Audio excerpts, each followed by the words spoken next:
Could you imagine going through the most traumatic event in your life, not having anyone to relate or to talk to? That feeling of getting the wind knocked out of you, gasping for air. You cry out for help but no one hears you. This is a common experience for some combat veterans. And unfortunately, when someone experiences a traumatic event during a time of war, a little piece of them is always going to remain on that battlefield. Afterwards, integrating back into society is nearly impossible. In Sparta, Roxanna Robinson demonstrates the struggle of integration back into society through Conrad's inability to build relationships and relate after his experiences on the battlefield. So, what was Conrad going through? Conrad experienced one of his people he was in charge of die in front of him due to an IED. He almost had his head blown off by an insurgent, by an AK-47. These experiences were really rough on him, impacted him when he tried to come back into the States. And as a result of that, he destroyed multiple relationships throughout the book between Oliver, Claire, and his family.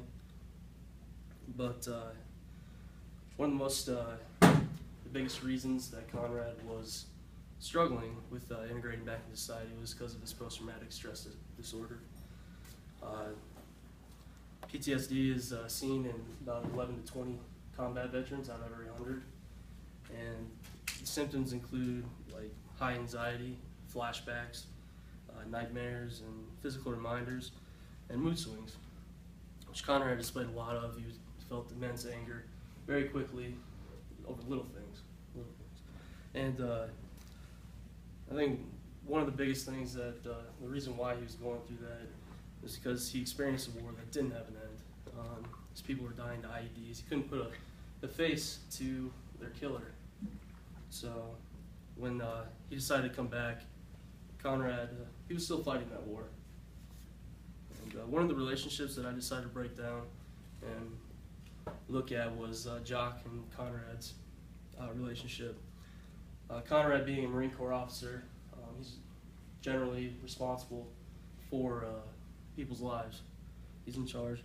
So, and then Jock, he's a doctor over here, civilian. He works in the emergency room and doesn't really take anything personal. That's his job. But one of the things they both have in common is they're both responsible for taking care of people. So one of the quotes that I wrote down, I took just a minuscule part of it, but Jock said to Conrad when he asked what percentage he saves in the hospital, Conrad replied, he's like, we save about half, maybe 3/4. The numbers are still pretty good. And that right there, to me, that's the biggest difference between being in the military and civilian is we take human life and we put it to the next degree because we have a higher sense of responsibility and we value life. It's like a brother and sister. And for Jock, it was more of it's a job. People dying is a statistic, and he doesn't have that connection. So then eventually that led to Jock and Conrad's falling out. And between the Marine Corps stereotypes, not being very intelligent, and Jock basically belittling him and his education, kind of struck a nerve in Conrad, and they ended up having a falling out, and he blew up, and they didn't really talk about it. So again, his experience on the battlefield took over him, and he wanted to fight and instead of talking it through.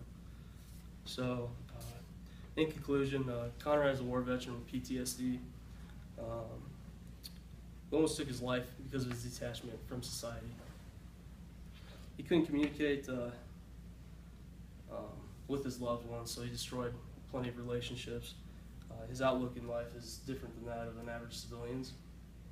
His experience on the battlefield are dictating his future, and the harsh reality is nothing will ever be the same. Thank you.